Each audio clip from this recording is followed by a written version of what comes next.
This is the magicwordpodcast.com.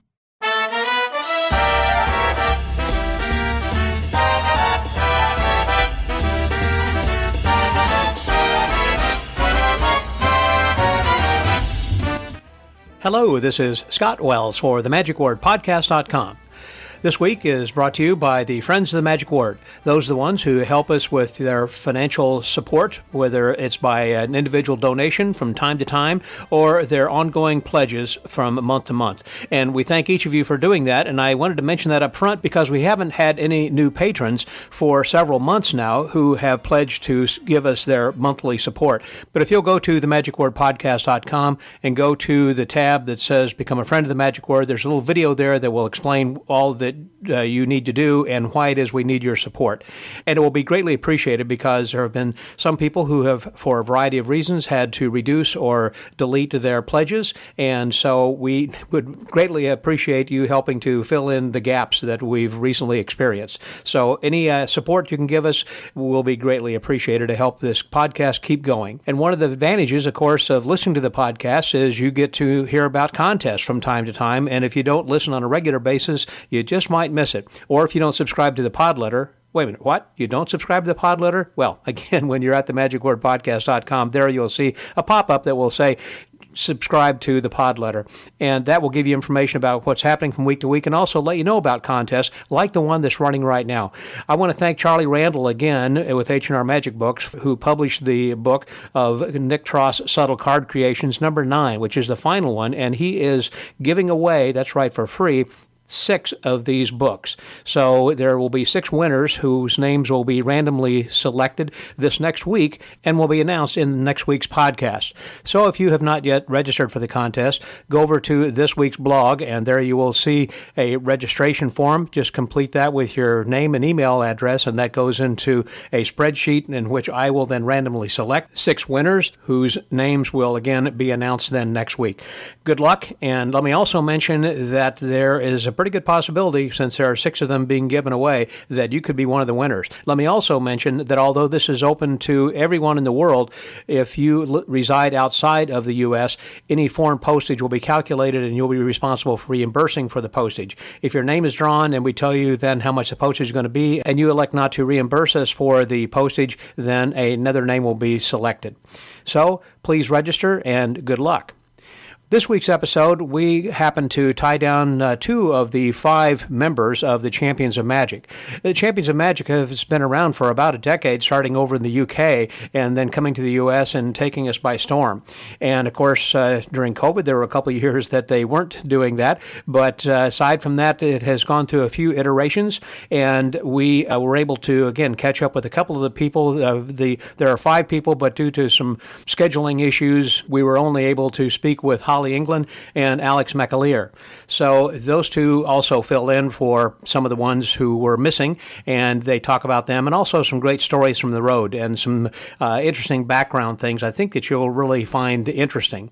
When I went to talk with Hollie and Alex, I went over to the hotel where they were staying. And let me just say, it wasn't really a hotel in the typical sense. Whenever people come into the theater to perform, apparently they put them up in this apartment complex as kind of a warehouse, kind of a industrial type of a place with high ceilings and concrete floors. And I'm mentioning that because I apologize in advance over here for the quality of this podcast episode, because although we were using microphones, there's a lot of echoing noise, I guess, because of the size of the room, and it was not dampened, and we were not really in a recording studio or anything. Again, we were using microphones, and I tried to tweak this as best I can, but you'll get the idea. And so I apologize that it's not the quality that I usually demand for this podcast. But I know that the quality of the content is unmatched, and some gold is in here, and I recommend that you listen closely to all of it because it really has some good stuff.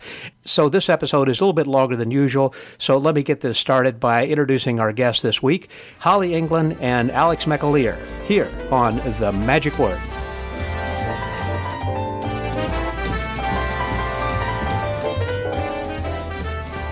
This morning I am with some of the cast members from the Champions of Magic, and we're going to talk a little bit about the show and their individual projects and things they've been doing then as well.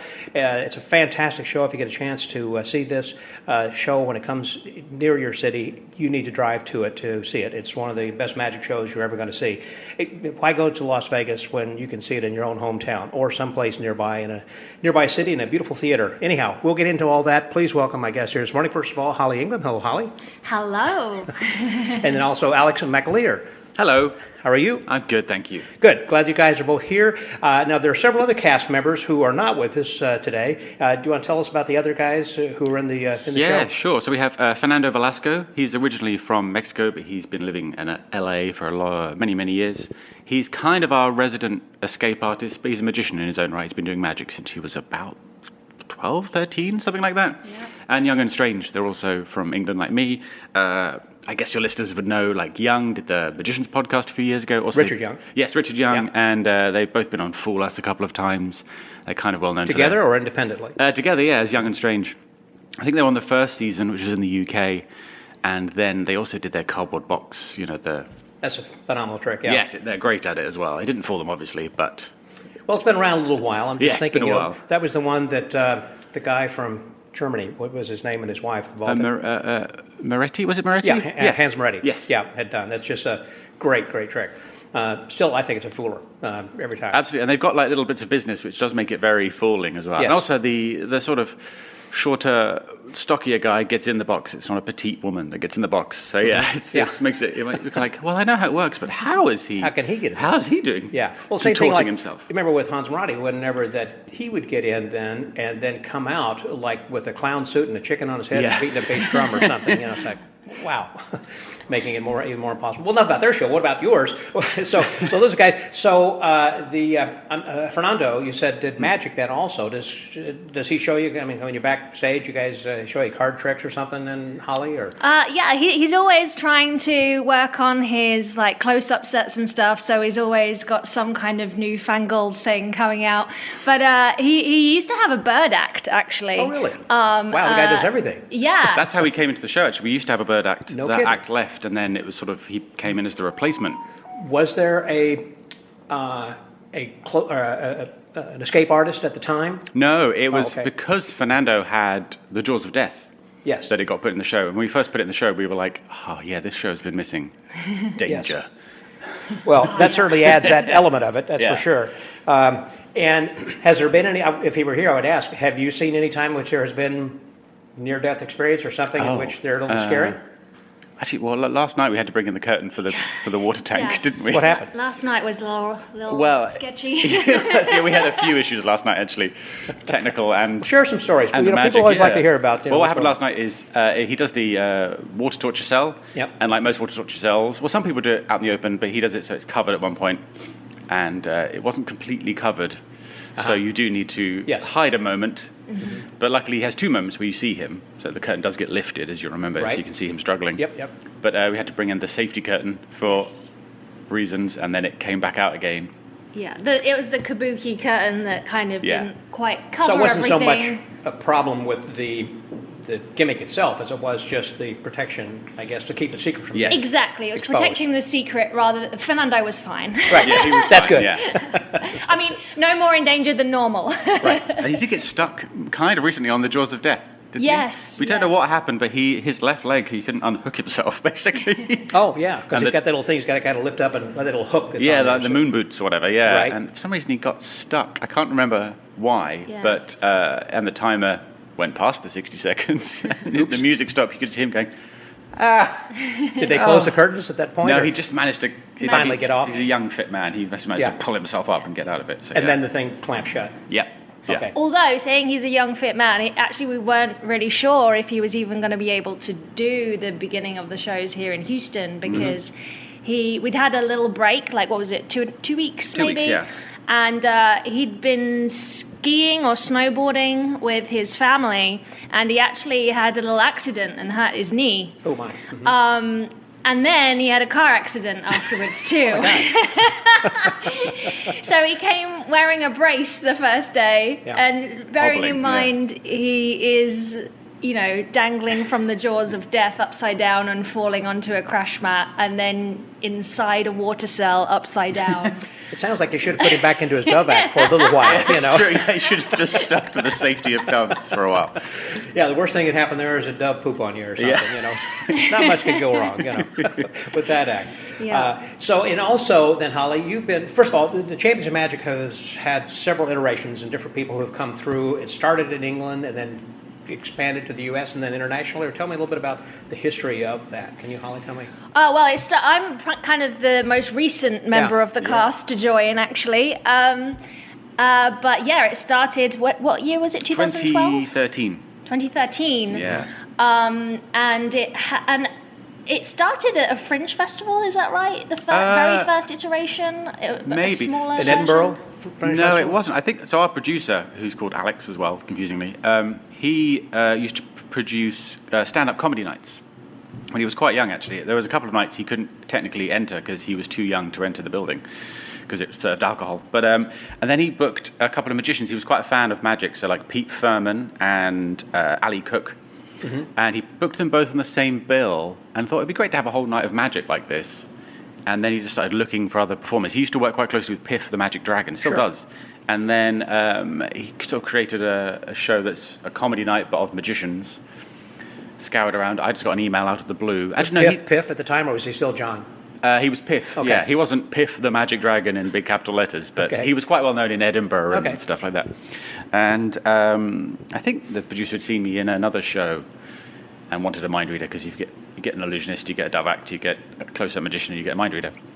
And yeah, it started then, 2013.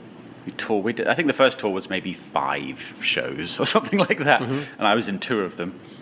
And then in 2017 it came to America, and then we've had a few different cast members, but you're the newbie, Hollie. Yeah, and the funny thing was, I came to see the show when the show was in near LA. Where was it? Thousand Oaks? Yeah, Thousand Oaks. 2017? So, I feel like it was something like that. I was living in LA, and I was still touring, and directing at the time. And so I actually had emailed our producer and just said, if you ever want any help with the show, like directing or anything like that, like I may be available for these dates or whatever. You were thinking about backstage or maybe assisting. Exactly, possibly, yeah. And at the time, he was just like, there's nothing right now, but if you want to come see the show, we're going to be close to LA. So I actually went with my friend Crow Garrett, another magician who I'd met at the Magic Castle, and we went to see the show. And that was the night, and I saw Faye Presto in the show, because she was part of the original cast-ish, right? Yeah, right, yeah. Near the beginning, yeah. Yeah, she was from the show. I think it's the first one, yeah. Yes, so Faye Presto was in the show. And obviously, it being LA, there were a lot of people in the audience that I knew from the magic community. Gabe Blackstone was sitting in front of me. And in the intermission, I met officially for the first time Kayla Drescher, because she was watching the show as well. And it's funny now, because years later, because after Faye Presto left the show, Kayla Drescher took over. Okay. So that night when I saw the show, there was Faye Presto performing in the show. Kayla was there, and then I was there too. All the dominoes were lining up. Yes, exactly. Yeah, who knew so many years later that we'll have all have been in the show. Well, I remember that Faye was with the show, and I've talked with her about this some time ago, after she had left the show. But she was there for a number of years, as I recall. Yeah, since the beginning, yeah. Yeah, and they did go to Australia and everything too, isn't that right? I mean, they've been pretty much worldwide, Champions of Magic. So the show itself hasn't been to Australia yet. There is a plan for it. There were lots of plans pre-COVID and stuff, sure, of course, which have all been pushed back, I guess, really. But I've taken, our producer produced my show at the Perth Fringe World Festival. We went 2 years running with my show. Yep. And so I've been there. I'm not sure if the boys have been there, Young and Strange. I'm not sure if they have. Before we go any further, by the way, that I think for listeners who may not be aware exactly what each of your responsibilities are, that Alex, you are the mind reader in the portion of the show. And then I would say that you, Hollie, are kind of the close-up person, I guess. Which is really funny, yeah. We kind of titled me as doing an artistic style of magic. Very artistic, because, but essentially, I guess it is mostly close up. Like I do things that don't require the screen, but yes, because it really was that I was replacing Kayla in the show, and she was a close-up magician, and also Faye as well. Like she's well known for having, you know, restaurant residencies and being like the close-up magician and all that. of London. Yes. So I was essentially like filling that role, but as it went on, it kind of like, you know, I wanted to introduce more of my own style of magic, which is, you know, I come from theatre and dance and acting and all that stuff. So, yeah, I wanted to introduce kind of more of the artistic side, more to music. So that's why I do the whole Alice section in the second half. But yeah, producers still said to me, yeah, but I still want you to talk. Like I was like, talk as myself? What is this? that was the weird thing, is like I'd always like performed as a dancer in magic shows and never had like a voice as myself, or like I've been an actor. When you and I first met was with Jamie Allen just a few years ago. And I was the magical assistant. Exactly, and then kind of came into your own of being your own performer. Yeah, and so even when I was first performing my own magic, like I created this mask act that I did for the Cyber Magic Superstar competition during the pandemic, and that's kind of when I first had a video out that people were like, oh, we want you to come do this show, kind of thing. And everything was always to music, like I was never talking. And I'd been in musical theatre for many years, so I'd been an actor, and I'd always, like, you know, performed with a script and as another character. And then suddenly, like, coming into this show, it was like, hang on, like, I'm performing and speaking as myself, and that was kind of strange and a thing to get used to. But I had a lot of help from people like Harrison Greenbaum. He helped me with my script because I just worked with him on Mad Apple. I don't hear his humor in your script, though. but he's a clever guy. He's very clever, very funny. Yeah, I gave him a base of, like, you know, kind of what my character was, and he knows me as well. And so yeah, he helped a lot. Yeah. And you have a lot of things that have to do, like with Alice in Wonderland, so I would think it would be something kind of like with Lewis Carroll, that you might have quotes or something from that, or maybe speak as Alice, you know, sometime, because you have very much that kind of a fictional kind of a character and look on stage and everything then too. Yeah, I kind of just like the fact that almost everything I do is a little vignette in itself, rather than having a... You know, I'm not the Alice character the whole way through the show. Oh, that's true. It's just for like that one section in the second half. And I think it's nice. It's a nice bit of variety, and it almost comes as a surprise, I think, because, you know, I've been one character in the beginning where I'm talking, and like then at the beginning of Act 2 we have our first tricks stories, and kind of gives everyone a backstory of how we got into magic, or what was the first trick we ever learned. And so that's when I kind of get into the more, you know, when I was a dancer and a magic assistant.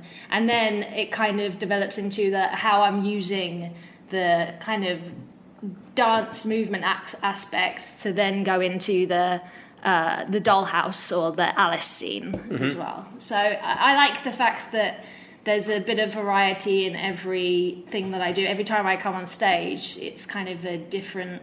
the only way I can think of describing it is a different vignette, like different character almost. I love it. I like the way that you interact then with the others, and it just seems to be a perfect segue from one act to the next, and it makes perfect sense, and it's a real roller coaster ride.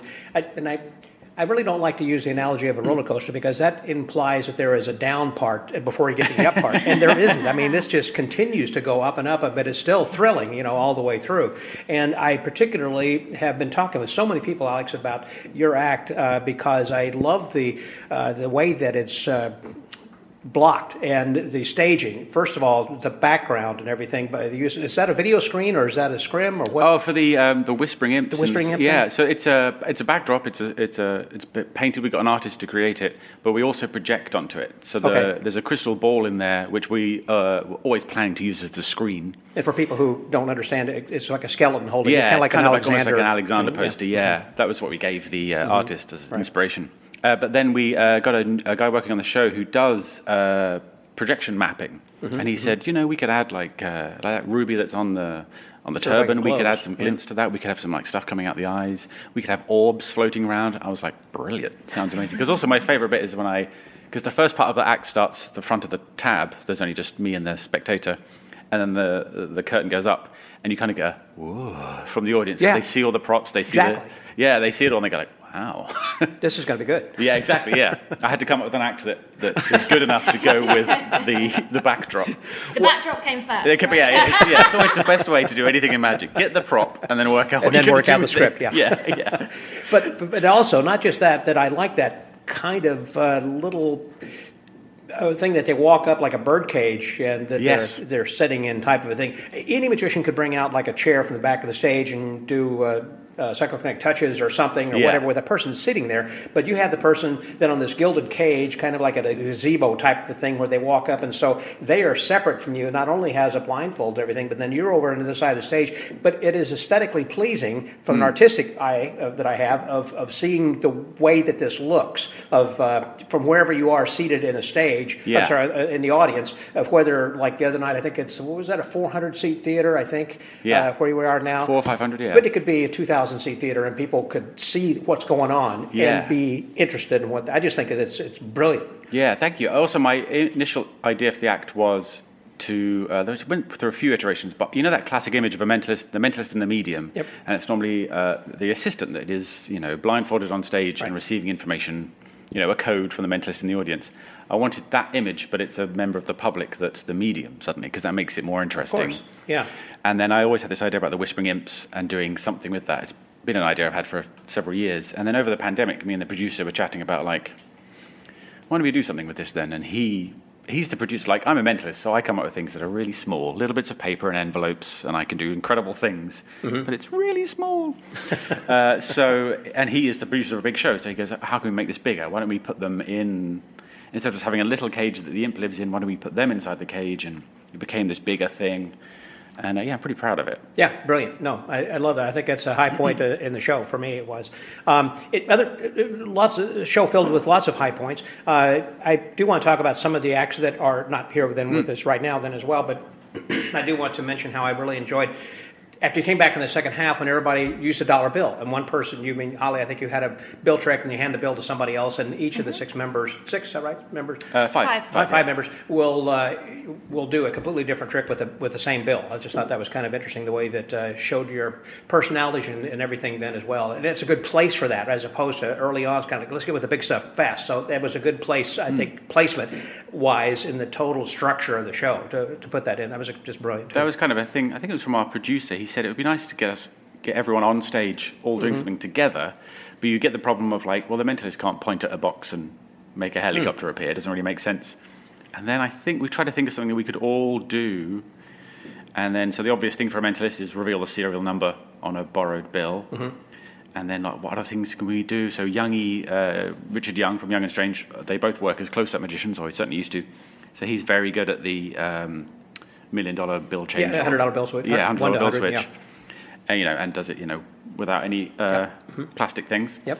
And that grew out of that, and then we all just started doing things. You do Garcia's fraud. Yeah, because we actually had Danny Garcia. Garcia. Did he come to see your show? No, his parents came. His parents came. They live here in town. Yeah. But he was a consultant on the show, so he actually helped us with that very effect that we were just talking about. But I actually decided to do fraud in the show. That's what I do with the bill. Before I even knew that Danny Garcia was coming out to help us. And so I was, before I joined the show, I was doing a Halloween show in New Hampshire. And so I was having video calls with the producer and everything. And I was like, I'll probably do this thing called fraud if we can make it work within what everyone else is doing with the same $20 bill. And then I was like, I just need these things kind of doing every show. And then he was like, "Oh yeah, we're going to organize a call next week with you and Danny Garcia." And I was like, "That's who does this to me." It was his invention. Yeah. When you were doing that, I was kind of looking around. Was Danny here tonight? I didn't know if he was in town. So it's cool his parents came. It was very strange when I first joined the show, and Danny Garcia was with us at two of the venues or one of the venues. Yeah. And I then had to perform it for one of the first times I was doing it in front of an audience, in front of the person. He's he's one of the nicest guys I know in he's a magic. great guy. Oh, he's amazing. He was one of the first, when I was sort of getting into mentalism and magic, I also bought some magic things, and I bought his, was it called the Garcia Project or something? Can't remember, and also Fraud. Do I mean Fraud? When he changed he changes it to like a 20, from a 5 to a 10 to a 20, and then 10 to a 50. But anyway, we met him. I was like, I'm slightly fangirling. Yeah. Well, he used to, for a while, would always hang out at the magic shop here. I mean, I knew him since he was in high school, just a kid, and he was showing us these different ideas, and I thought, man, this guy's really going to go someplace. Little did I know how far he was going to be going, with all of that. And another guy, I don't know if, did Kirby Van Birch come by the show the other night? Last night, or not that I know of. Yeah, no, I know of. He just came by the house a couple days ago, and I said, "Hey, you got to go see the show. Your picture's actually in the video that they show Yes. of all the rest of the magicians, and everything." So I didn't know if he'd stopped by to see the show then yet or not. But going to that point, as far as the illusions go, that what is Strange's first name? I'm sorry, Sam Strange. So Sam and Richard, so Young and Strange, do the illusions, and they do it very comically. I enjoy their interaction with each other and the way they kind of play off of each other. It really keeps things going. Yeah, they kind of get to have their cake and eat it, because they get to do the cheesy stuff, but acknowledging this is cheesy 80s magic, and really going for it, because they have it's like a homage to Siegfried and Roy and to all those those specials we all watched when we were younger. Yeah, they show the video and everything that then as well, and they kind of even dress like that, as I recall. Yeah, Strange, I thought looked like Roy at one He does. point. I always think they should go the whole hog and have like wigs or something. But I was wondering, though, if the audience actually can remember that. So for those who may not have been to Las Vegas, didn't know who Siegfried and Roy were, and that has been something, it's been such a long time ago. I mean, they're starting to tear down some of the memories of Siegfried and Roy, even in Las Vegas, as you know. Yeah. So that's getting to be they're getting to be the Liberace of today's generation, when people don't remember who they were, So it's good they're kind of keeping them alive through this, and people have some vague reminiscence of what their show would have been like then as well. Well, my son is with me. He's 13 years old. And he has never seen those things. I've been showing them to him. I'm raising him properly and watching. Good man. Old Good magic. man. And but though he knew of, like most people, he knows of like Siegfried and Roy and those things from The Simpsons. Just like because they just do stuff, and then like he knew like there's a Planet of the Apes reference in one of The Simpsons, and he goes, "Oh yeah, I've heard of this. It's in The Simpsons." I was like, yeah. Basically, if you've watched all of The Simpsons, you'll know references going far back. So yeah, they have every reference, I think. To I think even Banachek is mentioned in one of the Halloween, but he's mentioned as part of a spell. I know Chris Angel's in there somewhere. Yeah, is that right? Well, I remember that Ricky Jay was on there at one point then as well. So I know they had a magic thing. In fact, I remember on Magic Magazine, I think they had a cover that was drawn especially for that by the animators. And Amazing Jonathan as well. I think he was on. Yeah, there must be like a magic fan in the Simpsons cast or something like that. Yeah, there must be. So, as far as you guys being together, you joined how recently when you replaced Kayla then, Hollie? It was over a year ago now. I think it was the 1st of October. No, 1st of November. Yeah. And is that about when the new tour started? I mean, they kind of got, because after COVID, there was a little, when they first came back during October, I was still doing another gig, so Kayla did the very beginning, and then we had like a handover when I came at the very beginning of November. But so just over a year. Was she just going in a different direction and found another opportunity? Yeah, she'd been with the show for quite a while as well. Yeah. And I think she's now moved. She was living in LA at the time, right? But now she's moved to Chicago, and now she works at the Chicago Magic Lounge. Yeah, she's pretty regular there. Yeah, and she's a close-up magician, so I'm sure that is like wonderful for her. Right. Well, same thing like with the illusionists, that they have they have turnover from time to time with different people, and they got a couple of teams that have gone out then as well. That they had the illusionists. What was that? 1895 or 1903. 1903. Thank you very much. Were you involved with that at all? Yeah, I was with the illusionists from when it started. I started as a dancer. 2012, then I was dance captain, and then I worked in the office as associate producer when it went to Broadway. Then I went back on tour as a dancer and then ended up as resident director. And then I stopped performing in the show, but still was associate director and so toured with it. So I did all the tours in Europe with like Louis Matos and everyone. I did it all the times it was on the West End, which was amazing for me. That was like, you know, growing up as a dancer, like the dream was the West End. Yeah, just like in America, they want to be on the chorus lines on Broadway. So walking up every day to the Shaftesbury Theatre was quite the dream come true. Wow. And you were probably just in your 20s, I guess, at the time doing that, or yeah. So, man, and thinking, I've still got the rest of my life. I mean, how many more goals can you have when you've kind of reached it? You know? I don't know if there's any kind of record for this. I think I may have been in the most multi-magician magic shows out of any person I know, because I was on Masters of Illusion, The Illusionists, and... You've been on Penn and Teller Foolish? I have not. They keep asking me, but yeah, no, I'm not ready for that. I like doing live theatre. Like I'm not as a fan myself of doing TV. Like I've helped other acts with America's Got Talent. Like I helped out the Clairvoyants and Colin Cloud and people like that, because I was actually associate producer at the time for The Works and The Illusionists.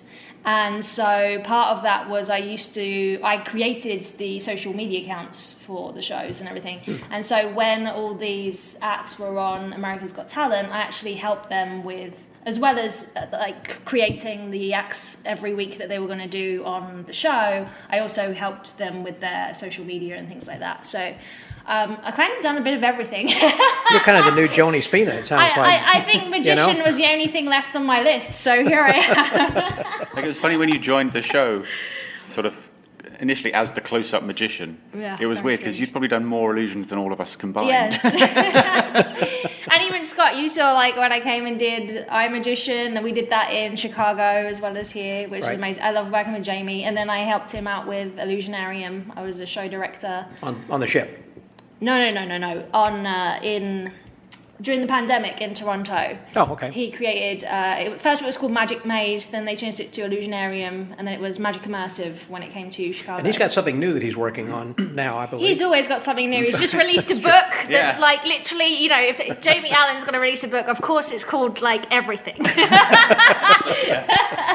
I saw that come out, I went, that's what he did in the pandemic, as well as Illusionarium. He's just writing everything he knows. And he's got like an app coming out as well. Like he's always just so busy and so amazing. Like he's brilliant. Yeah, he contacted me recently and said, hey, we haven't talked in a while, I got some new projects you might like to. And it's kind of like, again, I was mentioning with Alex Ramon that I haven't talked to in a while. Maybe that might be good to revisit with Jamie again to kind of see what he's been involved in, because he doesn't really stop either. He keeps creating and moving forward also. Well, as far as the Champions of Magic, then you say you had to put a lot of things on hold, but now you're going to be looking maybe at Australia and other kinds of world tours and things. Are you looking at, and the kind of got off on a tangent when I mentioned about how the Illusionists had another act that kind of went out then also, is the Champions gotten to the point where it's big enough that it's like we can have a sequel, we can have a spinoff kind of a thing. So have you got that as a possible thing in mind? I mean, there has been another cast. When I first joined the show last year, at the exact same time that I joined, the show was happening in, was it Saudi Arabia? I think it was Saudi, yeah. Saudi Arabia, and so they had a different cast. It was like Darcy Oak, Josephine Lee, Harry de Cruz was in it, yeah. And then a couple of other people, I don't remember. I used to go to the Sand. Yes. I've forgotten his name. The incredible act where the Sand appears and he makes a hoop. Oh, it has a hoop and everything? The guy was a FISM winner. Yes. I've completely forgotten his name, but it's an incredible act. Yes, it is. So and that was Champions of Magic in Saudi Arabia, but it was happening at the same time. And so like something like that has already happened, but as for whether there would be like another version of the show, I'm not sure. This seems to be the tour that keeps on going. Every time we think there's an end date, new ones get added. But also, I think it's because a lot of the show is based on the cast as well. Yes. It's like what Young and Strange do. It's based on their personalities, and I guess like my Whispering Imps thing is kind of my take on it, and you doing Alice is your thing, and so it would be difficult to the show would have to change, but I guess it's up to the producer, really. Yeah. I'm sure there'll come a point when he's just like, we have to create a brand new show now. What else have you got? And for the illusion guys, that's much harder because that's very expensive. Very expensive, exactly right. Yeah. For a mentalist. For a mentalist, it's kind of, I got another raft of the stuff that I can do, more prediction ideas and other kinds of stuff.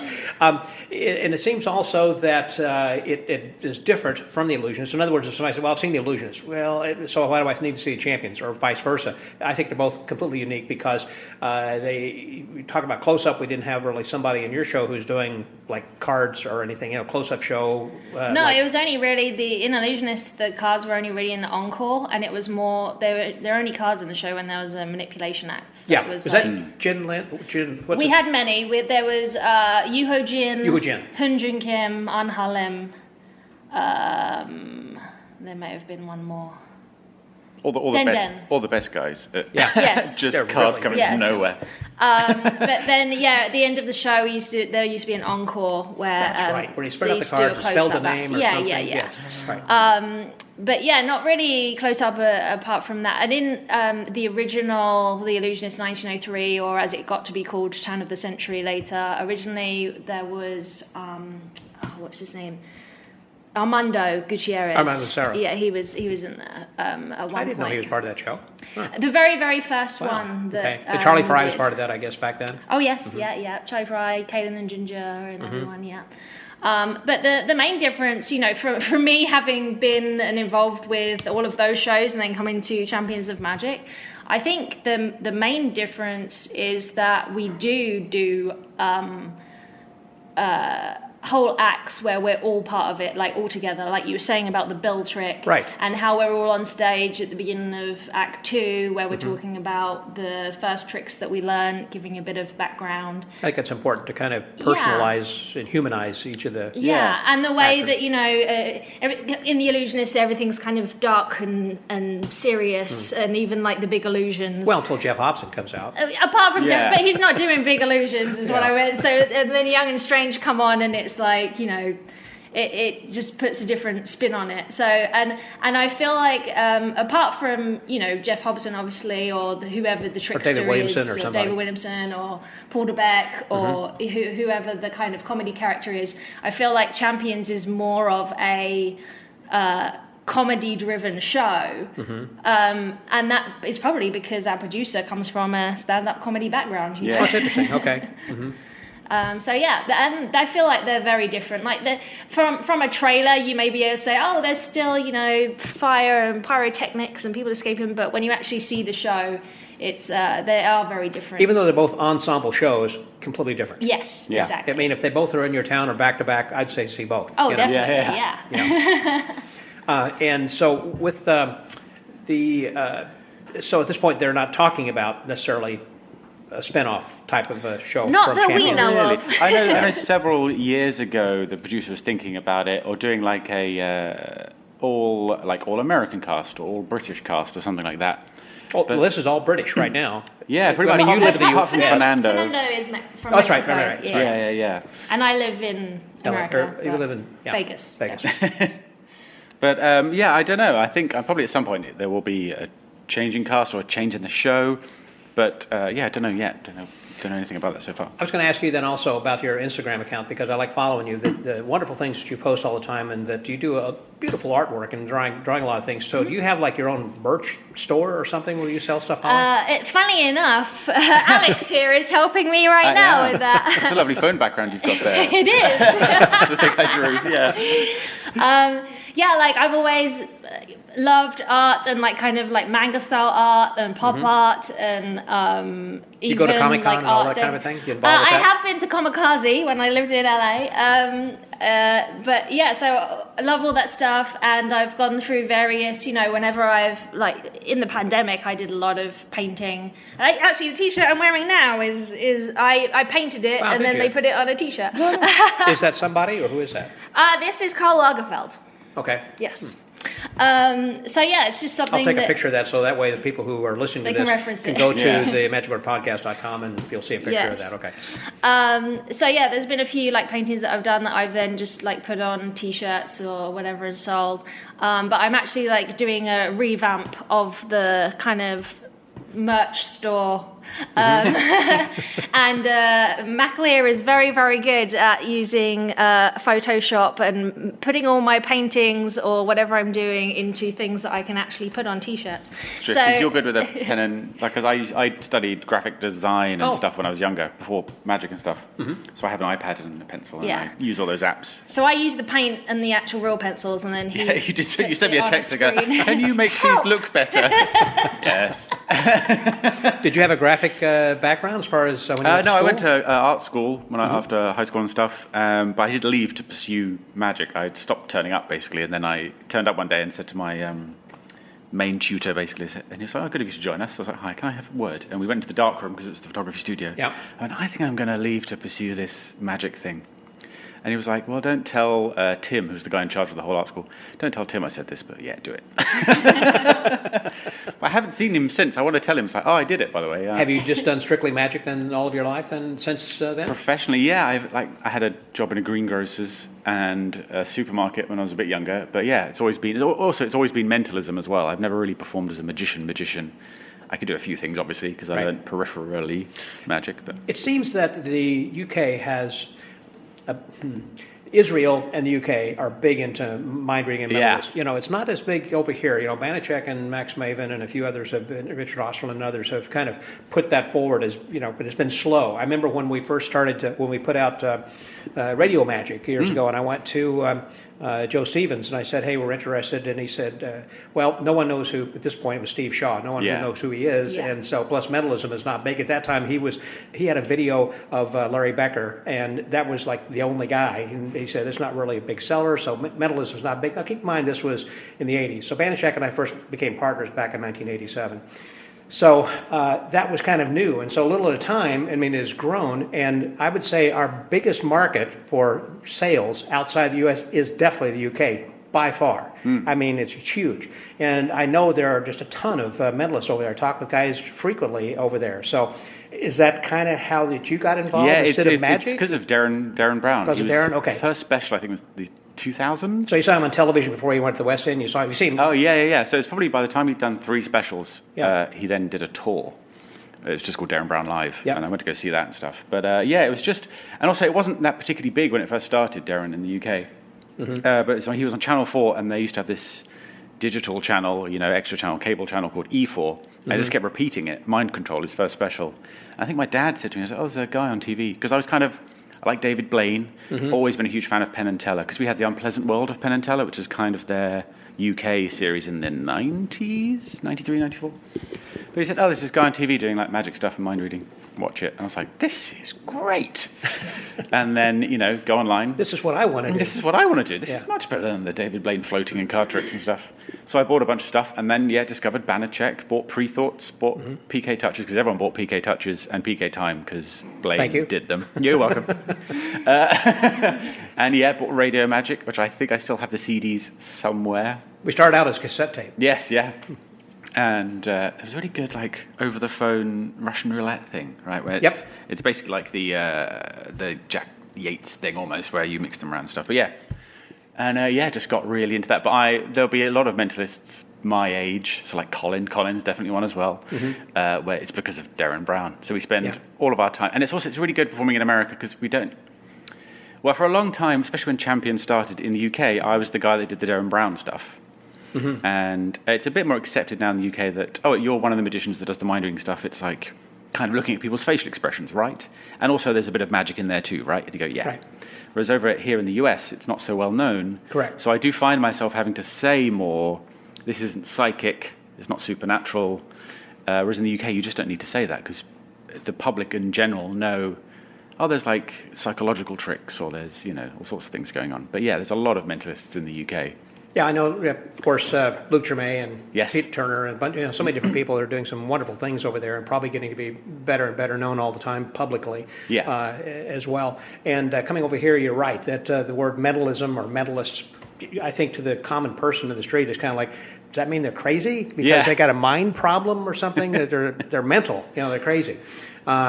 But over in the UK, I believe it has a completely different understanding and connotation. It's kind of like weddings. Weddings are big as far as as far as magicians entertaining at weddings over in the UK. Over here, I didn't know that. It's hardly a thing here, right? It is not a thing. It's not a thing at all. It's like you can just earn a living as a wedding magician in the UK. That's all you do is weddings.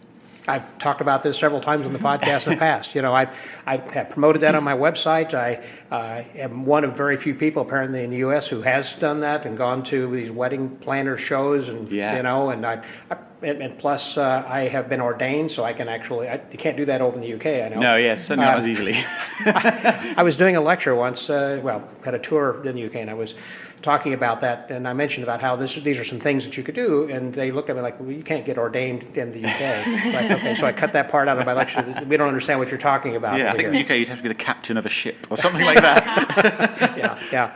But it's not nearly as big of a thing than over here. So anyhow, mentalism, something that you had gotten into. What about the other guys? Do you know? I mean, you know them intimately well. Who are working. So since they're not here, how did Fernando, for an example? You say he's got a lovely story where it was his father did, or maybe still does, worked at the Magic Castle initially as a busboy or something like that, or working there, and he just took his kid along to go watch the magic shows and stuff, and then I think he got shown some tricks, and there's a thing there's a young magicians club or something, right? Yeah, they Magic do. Castle, The June magicians. Yeah, he was part of that. Yeah. And who are his two mentors? Chuck and Gary. Yes. Right. Yes, they kind of took him under their wings, and Chuck, I think, used to do a regular show in New Zealand, yes, of all places, and then he was getting older, so Fernando would join him and do a bit of the show, and then eventually just took over the tour. So before Fernando joined us, he'd been touring all over New Zealand, doing illusions and stuff, and doing a full show of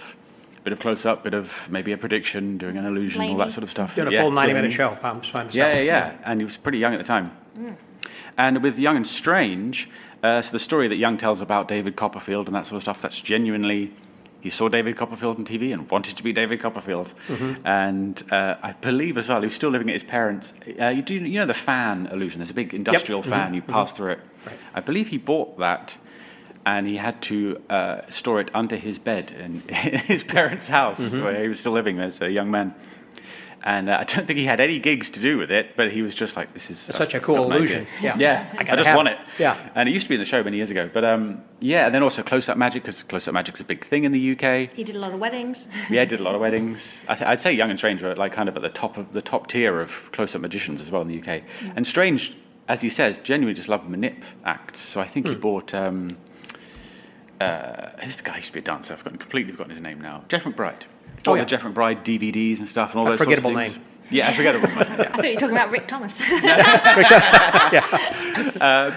And that's Strange just loves close-up magic, so he just got into that, and then they met each other and just set up their act. I think not the first time, but one of the first times they performed as Young and Strange was on the first season of Fool Us, because they had to come up with a name, and they very nearly called themselves Richard and Sam, despite the fact that their real last names are Young and Strange. Right.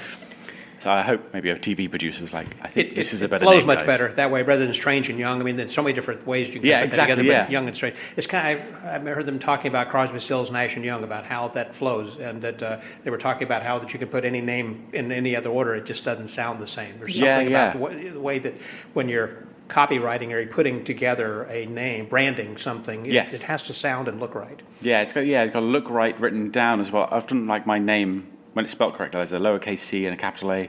People always go, I like your name written down. I was like, oh, thanks very much. But yeah, you're right, yeah. But that's how those guys got into it. Did they meet at the Magic Circle, or how did they kind of... No, I think they both lived in Oxford, and I think maybe they just knew of each other. There's another magician nearby, and then I guess through a mutual friend, I think they got introduced. Booked on the same, close-up gig. An event, yeah. They got booked on the same event where they were just doing close-up together, and that's how they first met. And I think that, when you get double booked or overbooked or whatever, so you're just like, oh, I know a guy that can do it instead. I think it might have started some way like that. Something like that, yeah. Yeah. Well, I'm so envious, really, of Richard Young's podcast and his career, been podcasting in particular, because of the people he's had on. And I like the way that he builds up his show and his finishing up. You talk about David Copperfield, in which he had Homer Lewag, and then he had Chris Kenner, and then finished with David Copperfield. It's like, okay, I'm finishing the season. And he kind of finished the podcast. Yeah, I think that was always, it was kind of a joke dream in his head to be like, I'll finish when I get Copperfield. Yeah, he was like, I want 100 to be David Copperfield. Yeah. He was talking about it last night at Was dinner. he really? Yeah. And, well, tell him I'm sorry that he isn't here, because that was kind of what I was thinking about as well. The way and the way that David was during that conversation was saying, "Oh, I'm surprised you know about that," and that also that he was saying, David was about Richard. Well, I admire your career because I've been following your career then also, and it's just they had a nice mutual respect for each other. Yeah. I mean, I talked with David several times, but not. I haven't had him on the podcast as well, but not at length for a complete episode, because I kind of feel like Richard said it all. What more do I? Yeah, I think they are genuinely friends now. Yes, yeah. It was wonderful. funny. Literally last night, Richard was saying to me, he was talking about the podcast and everything, and he said that he'd gone. It was his birthday, and he was in Vegas with our producer and with Strange, maybe. And it was like the day before his birthday, and they were like, "Oh, what do you want to do?" And he was like, "I want to see Copperfield." And this was after he'd done the podcast with him. And they were like, "Okay." And they were like, "Well, where do you want to sit?" And he was like, "Oh, I kind of want to sit near the back because I've seen it from the front." He'd seen it so many times already, of course. And so he was like, "I kind of want to sit near the back." And then they're sitting there and they see like an X on the floor, and they're like, "I think that's where he appears." I think he literally, David Copperfield appeared on their table and looked down, saw Richard, and was like, "You should have told me you were coming." And then gets off, and then not 2 seconds later, because of course Copperfield can switch off his mic and like talk to his backstage crew, and not 2 seconds later, so a lady from backstage comes up to the table and was like, "Oh, David said, you should have told him you were coming, and he really wants after the show for you to come and meet him in the corridor afterwards." So they saw the show, went backstage, and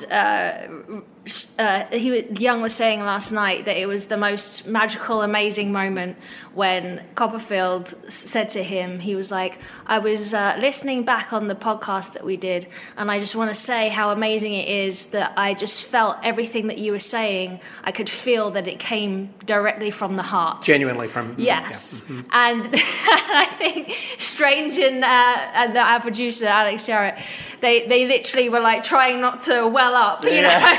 It was just like one of those like moments. It's a hero saying... And for someone like Richard Young to have Copperfield say that to him, like literally his childhood hero. Yes, yeah. Well, I could hear that in the conversation, the way that they were talking. It seemed as if that David had such admiration for not just his knowledge, but also respect for his career and his abilities and everything. So it seemed like a mutual admiration society that David could just as easily have been interviewing Richard. It seemed like. Yes. So it was a very good. I recommend people to go back and it's called The Magician's Podcast. I believe.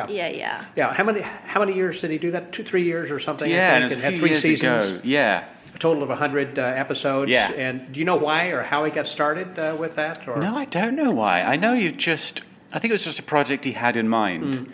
And then he just started doing it, I think. Because there wasn't that many magic-only podcasts then. There probably was a couple. And also, I guess probably wasn't that many, because everyone listens to podcasts now, but I think it was probably at the point where people had started to hear about podcasts as a thing. Today there are like 500,000 podcasts with over, I think, 500 million episodes, I believe, that are out there, and I've forgotten how many, millions of listeners all the time then too. So, and I didn't realize this until last night, but he also did the last ever podcast, I think, with Paul Daniels before he died. Yes, Is that right? Yeah. And then he also interviewed Debbie, so the lovely Debbie McGee, Paul Daniels' wife and assistant, I think after he passed away. That's a lovely episode to listen to as well, because also Paul Daniels was Britain's David Copperfield. Of course. Yeah. So like he's who I grew up watching. Yeah, I still have the old magic kit I had, and it was the standard. Me too. It's got the ball and vase and a shrinking wand, and I think he even had Princess Card Trick in there and stuff.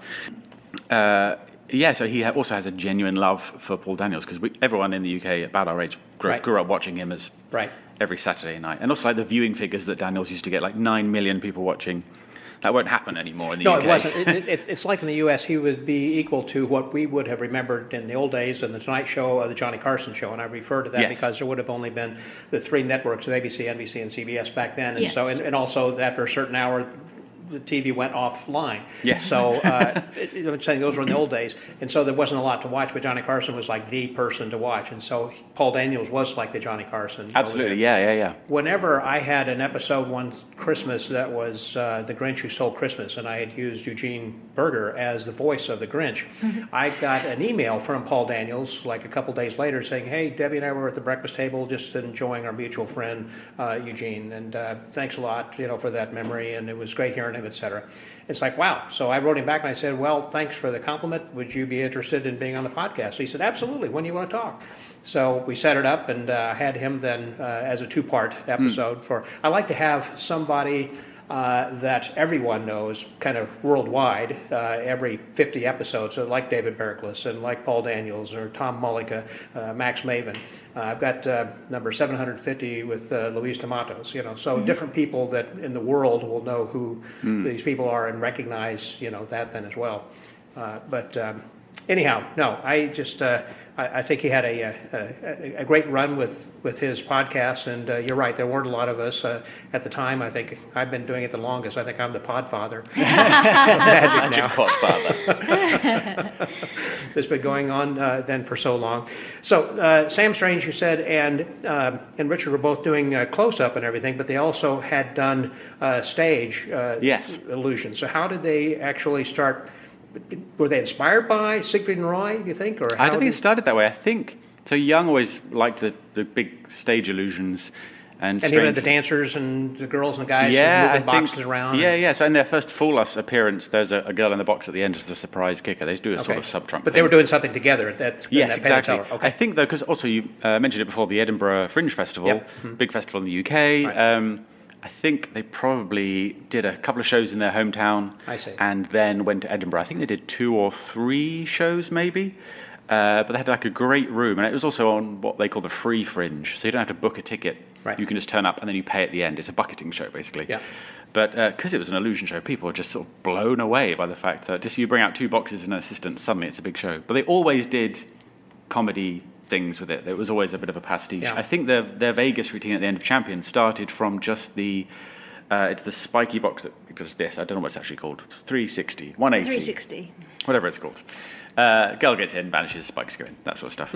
It started with just that routine, and then in Champions, because it's a bigger show, they just added more. So they got the soaring in half, fire spiker, the sub-trunk illusion thing, and then just built it up until it's this huge behemoth of 20 minutes of... And now there's a mirror ball. And that was a mirror ball as well.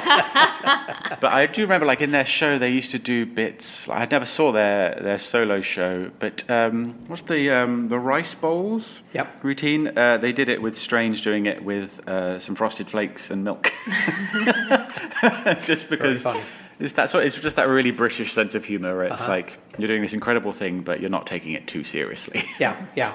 I do want to ask you then also, I mentioned earlier about some of the things that might have gone wrong, like you were mentioning with Fernando and some of the escapes and things like that. Because you're working different theaters, I mean, from this size theater, 400 to others that are going to be thousands or whatever, and you have different conditions, obviously, and different audiences and different challenges, I would think, where you're going to be coming in, I assume, for a night or two.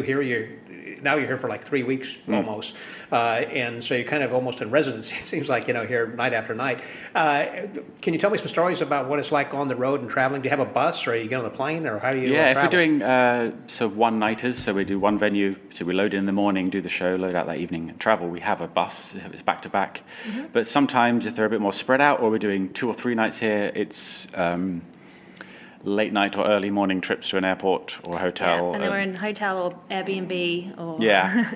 So this is nice to do a run like this in a city where also, like, we're staying in apartments where we can cook our own food, so you're not spending... Living the dream. You're not spending hundreds and hundreds on Uber Eats every night. But yeah, different venues do have different We never know what struggles. size. Also, this is kind of small for us backstage. Yeah. Like, if you think of all of the furniture, as we call it, that we have in the show, plus all the, like, we've got new lights And, especially with all the, the pyro that we have in the show and all that stuff. Do you own all your own intelligent lighting and all that? Is all yours? It's all owned by the show, yeah. So, we travel with quite a lot of stuff, and there's not a lot of room backstage at Zilker Hall. Yeah. And in other places, sometimes we rock up and there is even less room. Sometimes they're loading props in and they're being held in an alleyway around the back of the theatre. Yeah. Or sometimes, like the big cage you mentioned in my Whispering Imps act, it just won't fit. So we just do a version where we just don't have the cage. So it's slightly less, it's not quite as aesthetically pleasing, but it's still the same act and it still works. But and also things going wrong. Like last night we had, so there's this, essentially everything runs off computers because it runs everything. It runs the lights, it runs the winches, and there's this huge thing which is basically the computer that runs the show. And during halfway through the intermission, it decided that it wanted to reboot and keep rebooting. So the intermission was about 40 minutes. Oh my goodness! Very long. But obviously we have like an announcement and stuff. But it was last chance to buy more merch. Yeah, exactly. Yeah, do head out into the lobby and But it was just like 3 or 4 crew members just talking, just pushing buttons, doing things. Wow. And we all just had to stand there and go Pacing. Yeah, pacing. That was the boss. Yeah, the boss pacing around, thinking about the refunds. Oh no! But it was all fine in the end. But things do go wrong, and they can go wrong. You cut your lip last night as well on the needles. Yeah, needles, yeah. Just, things sometimes when you've got very light, small props and they're being brought on in the dark or whatever, sometimes things get shifted around, so my cup fell over and then the carb packet was the wrong way around and then, so I'm dealing with all that and then I finally am pulling the string out with the needles on and then one of the needles is stabbing on the inside of my lip, and every time I pull it more, it's just going further in. Yeah. Oh my. So you had to reach up to your mouth and kind of pull it out of your lip. Yeah, that was a new one. That was it hadn't bleeding? happened before. I mean, did it? Yeah, yes. That kind of adds to it. That's another effect you ought to think about adding every night. I always end up with my red lipstick all over my face afterwards, so I guess the blood just kind of blended in. Yeah, exactly. Wow. Very dangerous. Very dangerous. So that's the thing as well. Like in previous shows, and for being the girl that got shot in the face by a crossbow. Not in our show. Not in our show. Yeah, in a different show. In a different show. What happened? So I used to be a crossbow assistant for various people. Yeah. And we were doing a show in South Africa, and we sold out crowd, Johannesburg. And live on stage, I got shot in the face with the crossbow accidentally, obviously. How far away were you standing from the bow when it shot? I mean, like 30 I was feet, at the very back of the stage, and the arrow was coming from the very front of the stage. Were you? I mean, they were intentionally shooting towards you. Yes, it was meant to be at the balloon above my head. Okay. Wow. But the arrow didn't get lodged all the way into the shaft, and so therefore it didn't come out full power. So even though it was... So when it hit your face, I mean, like, you got a lot of face. I mean, your forehead, your cheek, your ear, whereabouts? It was... In your forehead? It was, just above my eyebrow. If it had been any lower, I would probably lost my eye. So it just glanced off, I mean, hit and fell off? Yeah, because the end of it is like almost like a flat ended screw, the end of it. So it wasn't sharp like an arrow would typically be? Not pointed sharp, Pointed sharp, that's what I mean. But it definitely, like, I had to have stitches still, and I was obviously a pool of blood. Wow. And that was during rehearsal, or was that a show? No, that was live show in front of a sold-out crowd. So what, did they close the curtain and the people... They did. David Williamson was in that show with me, and a stage manager was kind of freaking out a bit, and so made an announcement to the audience and said, we've had a technical difficulty, but the crowd was like, we just saw her get shot in the face. That wasn't technical. Is she okay? Yeah. And then the funny thing is that directly after that act, what normally happened was we'd finish the act, we're looking like badasses. Yeah. And then, we'd go away in a silhouette at the back. It was very cool and dramatic. And then a spotlight would normally come up on David Williamson, stood at the very, like, in the house, but in front of the stage. Okay. And it would be him facing us, as if we were on the stage, so back to the audience. And then the spotlight would be on him, and then normally he'd turn around and he'd have one of those headbands with an arrow coming out of it. as a joke, but then obviously this time he actually gave me the headband arrow as a gift at the end of that contract. Yeah, you deserve this. This could have been you for real. Yes, it could have been much worse. But Wow. I have a cool story, so. Yes, you do. Well, I'm glad. Thank you for sharing that. In fact, thank you guys both for sharing your time with me here today. I know it's I'm sorry the other guys weren't here, but I appreciate you also telling a little bit about them and their story and kind of what the crew's doing and everything then as well. And so as we start to close, is there something for the rest of the year? You've got everything planned out? They can go to the website to find the tour schedule. Where can people go? Yeah, we're at championsofmagic.co.uk. And on Instagram and Facebook, Champions of Magic, I think, or Champions Magic Tour. All the tour dates and everything, the updated ones will be on the website because, as like I said, it's the tour that never ends.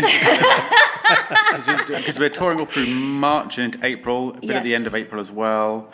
Maybe a spattering in May right now. Yeah. And then obviously we'll be definitely back in the fall because that's normally when the tour starts again. Yeah. But as for the summer, I'm not sure yet. Not sure yet, yeah. And this will all be in the U.S.? Yes, all in the US, yeah. Okay, everything's I here. believe so, yes. Okay. Right now, yes. Right, yeah. right. Things could change, obviously, but kind of if Yeah. they go to the schedule, the Yes. website, they can see the schedule. We also have been to Canada a bit too, so there may be some Canadian later on too. Some northern exposure. So to Yeah, speak.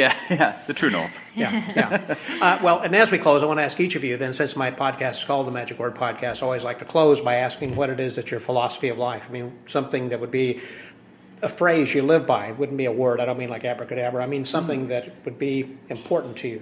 What do you live by? Mine is be the director of your own story and surround yourself with beautiful things. Wow. That's a cracking answer. You should have gone last, because I'm not going to... Yours is going to suck. I got a feeling. No. That's actually inspirational. Oh, no. That's what I want, is an inspiration. I do top that, Alex. Because also, I was going to say, like, because people often ask, like, about their sort of, like, do you have goals or ambitions or dreams? And I don't really. I mean, I have things I'd like to do, but I kind of ride the waves. Because if you just have a goal and then you reach that goal, you've got nowhere to go afterwards. Right. Or if you just obsessively try to go after a goal, you're going to miss the other opportunities that come along the way.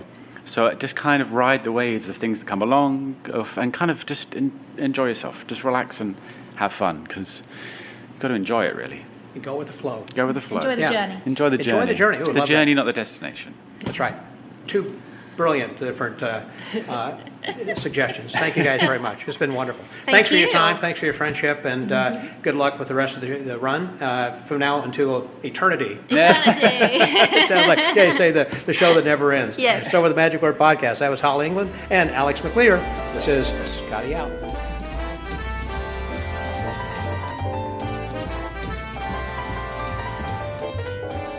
Thank you, Alex, and thank you, Hollie, for being my guest this week on the podcast. A lot of fun to talk with you, and some inspirational things that you shared there, too. What great stories as well. And I'm glad, Hollie, that you weren't more seriously injured with that crossbow incident. Goodness sakes. Well, listen, I want to, again, thank all of the listeners for coming back week after week and making us into one of the largest magic podcasts in the world, and also to achieving the milestone, which we will reach next week, and that'll be episode number 750.